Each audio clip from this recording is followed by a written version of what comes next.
దీంట్లో మరి బ్రదర్ లాజర్ గారు మీ గురించి మరి ప్రార్థన చేశారు.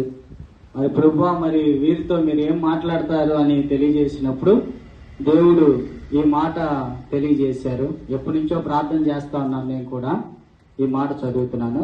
యెహోషువ గ్రంథం 1వ అధ్యాయం 9వ వచనంలో, నేను నీకు ఆజ్ఞ ఇచ్చున్నాను గదా, నిబ్బరము కలిగి ధైర్యముగా ఉండుము, దిగులు పడకము, జడియకము.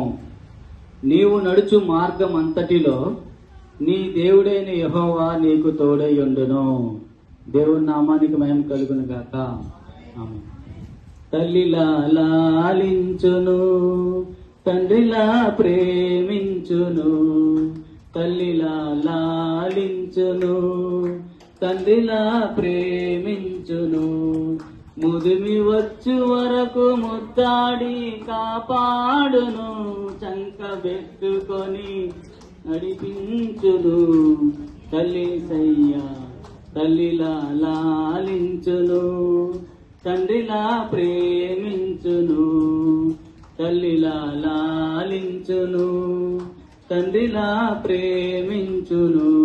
హల్లెలూయా. Happy happy Christmas. Happy happy Christmas.